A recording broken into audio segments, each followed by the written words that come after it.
بسم الله الرحمن الرحیم. ولا يتصور مولانا صيغه معلومه او لګیدلې و د هو ضمیر سره او اشاره په کې مسلې د علم د واجب ته او پنځه احتمالات او دولس مذاهب او په شق د انفصال کې پنځو یو پکې افلاطون استاد او معتزله او اکثر او بعض مشاهیر او اشراقیان دا پکې دو نو دا معتزله نو دا پنځم پکې سشو مذاهب. علم د الله تعالی مونږه منفصل نه د لازمی کې استحالات عدیده نوران دی خبره ختم شوی. من پرون بحث کړو په مسلک د متکلمینو چې علم د الله تعالی یو صفت ازلی بسیطه ازلی ابدی سرمدی دی او دا د الله علم دی. په دې باندې سوال نه چې په دې یو علم دې چیزونه څنګه منکشف کیږي، جواب د ټولو ممکنات سره شي د ربوط او د غیر سره تعلقات تین په واسطه د ربوط او تعلقات. السوال الثاني دویم سوال هغه دا چې دا ممکن دا خو تعلق د علم تر معدوم راغی نه و دغه ممکنات په دې واسطه په دې وجه چې دا معلولات الواجب دي حاضر عند الله تعالی وتقدس فيما سبق وفي الحال وفيما لاحق. دریم سوال په دې واردی کې چې دا انتزاعي به اعتبار د منشي دغه منشي ته وایي او که انتزاعی تا علم وی که منشأ جز وی که منظم وی فلاندینگ خلق پر ازمی کی جز خویر نشی ترکیب او کتا وی دی انتزاعی تا ناخو معدومی جواب زر انتزاعی تا ویم به اعتبار المنشأ و منشأ بذات واجبی.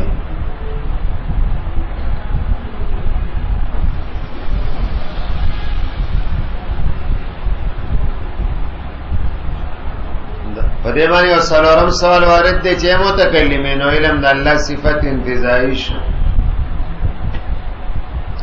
نو دا خو جهل په مرتبه د نفس ذات کې راغی. جواب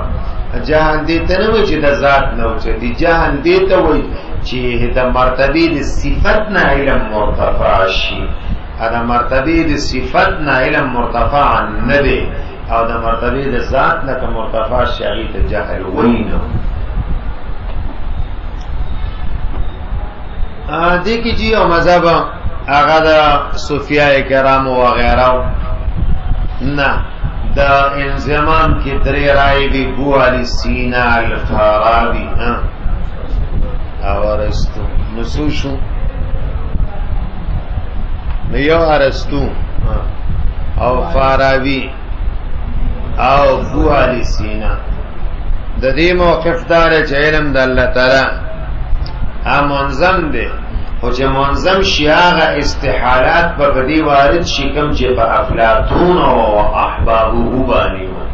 او رفقاؤه باندې هغه اعتراضات په بدی وارد دي چې سو اعتراضات اخیری عینیت والا کې هغه صوفیا وغیرہ د صوفیا او رائے دادا چې علم د الله عین دی د الله سره او دی وی چې الله او ممکن عینین بی عینین دغه وجود واجبی دی چې متعین شي په تعین زیدی بیاعتبار نو بیات زیدی بیا عمری بیا بکر لکه څنګه چې یا غرفه واحده او پکې زید ولای او په مختلفو مواضع او زینو کې ښکاری په مختلفو مواضع او زینو کې سکیږي خو زید یو دی دغه مختلفو زینو د ښکارا کېدلو په وجه تعدد په زید کې ناراضي ناراضي تعدد او تکثر په زید کې ناراضي.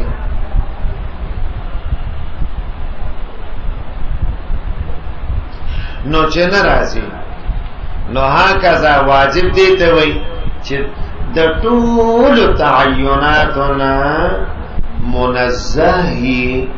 نو دغه به واجبی دغه بسی واجب الوجود او چې تعینات اعتباریه ور سره راځي بیا بسی بیا به نه د نور مخلوقات جوړیږي. نو دا دي صوفیای کرام حضرات خدا حضراتنا من تصدیق کو نه تکذیب کو لا نصدقهم ولا نکذبهم زکه داغي دارو مدار د مسلک په صفای د باطنی او داغي څخه کیفیت او په کیفیتو کې انتقالات نکېږي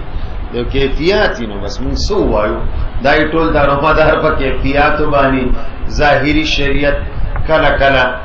یو سوی او دی بل سوی په ظاهر دا سخکاری غیر جوور نظر سره ودا سینوی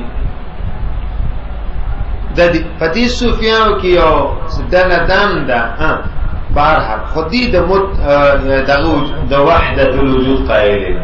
وحدت الوجود او وحدت الشهود نو مسئله دا بیا په بحث کوم وحدت الوجود کې دی عالم ته ازلالم نوي او وحدت الشهود کې ورته ازلال وای سوري ورته وای دومره فرق دی او سو پورې چې ما دا مسله کتلې نه نو ما ته پکې داسې مضبوط فرق د وحدت الوجود او وحدت الشهود منځ کې نه ښکاري دا مې درته وویل خو بهرحال چې ډېرې کن حتیزي او حقیقت ته بیا پکې ته فرق نه ښکاري خو هر څه چې دي خو دلته دا مسله به ووایو چې علم د الله علم د الله سره د اتحاد د ذات الواجب مع الممکنات نه هذا هو مذهبه د دې مذهب په ظاهر صحیح نه دی ځکه دی علم عین واجب دی علم درجه صفت ته او ذات درجه موصوف ته فكيف يتحد الصفات مع الموصوف صفت او موصوف څنګه متحد شي نو په ظاهر باندې د دې موقف صحیح نه دی کې حکما دي ناغي بیا دا خبره کوي چې علم عین دی د واجب سره سره د تباین د ذاتی واجبی مع الممکنات نه واجب د ممکنات سره سلري ګلابا تغایر لري سره د تباین د ذات واجبی مع الممکنات د ممکنات سره سلري تغایر سوال چې ممکنات سره تغایر لره نو څنګه ورته معلوم شي کشف بسنګ راځي جواب دا نو مدار د کشف په اتحاد نه